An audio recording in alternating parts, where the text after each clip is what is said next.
என் ஒரு வருத்தம் இருக்குது.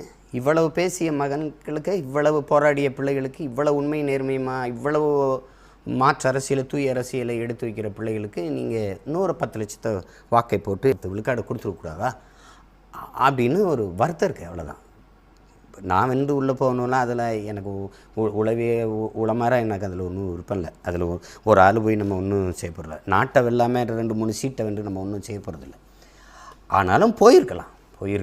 மக்களின் குரலாக, ஒட்டுமொத்த தமிழ் சமூகத்தின் குரலாக நாம் உள்ள பேசியிருந்திருக்கலாம். அது வாய்ப்பு வரல. அது அது அது நம்முடைய தோல்வி இல்லை, அது மக்களின் தோல்வி தான். அதுக்கு ஒன்றும் நீங்கள் கவலைப்பட வேண்டியதில்லை. ஆனால் என் பிள்ளைகளுடைய உழைப்பு அசாத்தியமானது. நான் எதிர்பார்த்தேன் நான் வென்றுவேன், 5-6 பேர் நம்ம உள்ளே போயிடலாம் அப்படின்னு நான் நினச்சேன்.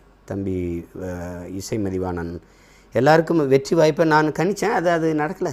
அதனால ஒன்றும் இல்லை. நம்ம போய் இன்றைக்கி இல்லைன்னா நாளைக்கு போகிறோம், அவ்வளோதான். ஆனாலும் உங்கள் உழைப்பு அசாத்தியமானது. என் பிள்ளைகள், என் உடன் பிறந்தார்கள், என் உறவுகள் பெரும்பாடு பற்றீர்கள்ங்கிறதுல நான் ரொம்ப மகிழ்வோடு அதை பகிர்ந்துக்கிறேன். இன்னும் கவலைப்படாதீங்க. இன்னும் 10 ஆண்டுகள் கூட நம்ம போராடுவோம். ஆனால் உறுதியாக வெல்லுவோம். அதில் எந்த மாற்றம் உங்களுக்கு வேண்டியதில்லை.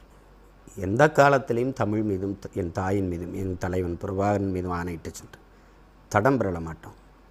தன்னலத்திற்காக சமரசங்களை செய்ய மாட்டோம். எவருக்காகவும் எதுக்காகவும் பதவிக்காக, அற்ப பணத்திற்காக போயிட்டு சமரசம் செஞ்சுட்டு செய்ய மாட்டோம். அதில் வந்து எந்த சமரசமும் எங்களுக்கு இல்லை, நமக்கு இல்லை. நம்ம அதை செய்ய போகிறது இல்லை. நமக்கு அப்படி ஒரு வெற்றி தேவையும் இல்லை. நம்ம முழுக்க மக்களை நம்புகிறோம். 100 விழுக்காடு நம்புகிறோம். மக்கள் நம்மளை நம்புகிற வரை ஐயா குணங்குடி கனிபா அவர்கள் வந்து அவர் விடுதலைக்காக நான் போராடினேன். அவர் விடுதலை பெற்று வந்த பிறகு என்னை வீட்டில் வந்து சந்தித்து ஒரு வார்த்தை சொன்னாங்க. டாக்டர் ஸ்ரீவர்மா ஆயுள் தரும் ஆயுர்வேதா அறுவை சிகிச்சை இல்லா குணம், ஆயுள் கால நிவாரணம்.